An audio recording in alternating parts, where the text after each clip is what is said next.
Okay, another section for overview of Vipassana for those who want to know the daily schedule. Daily schedule. So the course is 10 days long, the course itself, right? So that means that the actual day you arrive and the day you leave do not count. So the overall time you spend is 12 days, but the actual course is 10 days long. Each day is regimented and very strict. Each day starts at 4 a.m. in the morning, ends at 9 p.m. or 9:30. So at 4 a.m. in the morning, you're going to hear a massive gong, ka-tung, ka-tung, 15 times, because it's hard to wake up at 4 in the morning.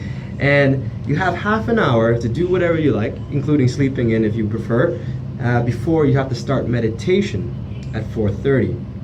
From 4:30 to 6:30 is meditation. Now this is your own individual meditation, and you can choose how to meditate and where, either at the meditation hall or inside your room. At 6:30 to 8, you have breakfast and free time.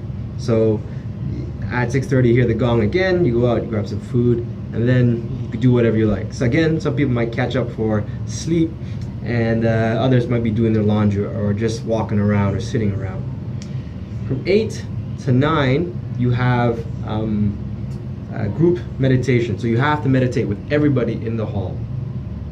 From 9 to 11, you have your own individual meditation that you can do again in the hall or at your own residence. 11 to 12 is lunch. 12 to 1 is free time.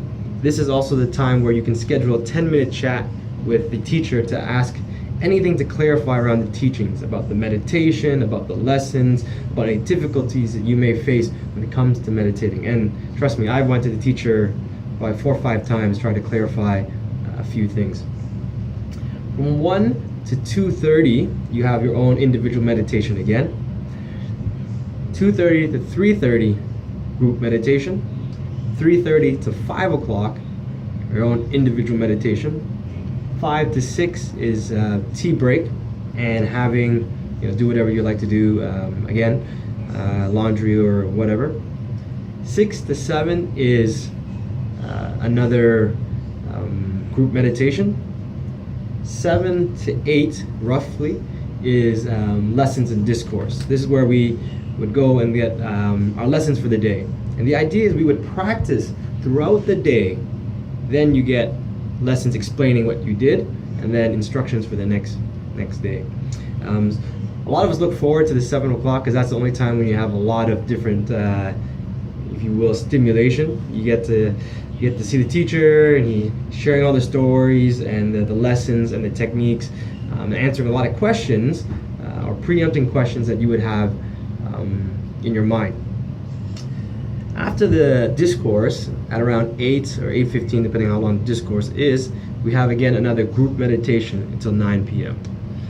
During this period, at the end of it, there's often lessons or instructions for the next day in terms of meditating and how to meditate, what to do. From 9 onwards is free time, sleep. Lights out at 10 p.m. So there was a routine that repeated every single day, 4 a.m. to 9 p.m. and then after that you go to bed. So seems like quite long, right? Because that's 11 hours of meditation in an 18-hour day. Yes, I counted because you have a bit of time to think. And it's 11 hours of meditation broken up with 5-minute breaks between each hour, more or less. And it's difficult at the beginning. And yes, some people ask, do you fall asleep? Yes, at the beginning you do, because you're exhausted from your everyday life, your previous life. This kind of moment when you're really relaxed in the moment, in the zone, you may actually doze off. And they discuss that as well in the teachings. But actually after the second day, you've pretty much caught up on your sleep. Although you're actually only sleeping 6 hours, roughly, 6 to 6.5 hours roughly a night, it's more often not sufficient for what you need, and you have your breaks that you can catch up another half hour here and there throughout the day. I thought it was quite interesting because the schedule made it very easy and clear. You knew exactly what you need to do, when you need to do it, so there's no distractions, there's no excuses. It was on the dot, the donging of the gongs multiple times, to get you up and get you moving. So I want to share with you that the schedule for 10 days straight, so you get a bit of an understanding and a feeling of what it is like to go through the same routine every single day, 10 days in a row, right, with 11 hours of meditation. I'll catch up with you guys more. I'll share with you more later on other things such as like the experience of meditation and the outcomes that I have. And see you later.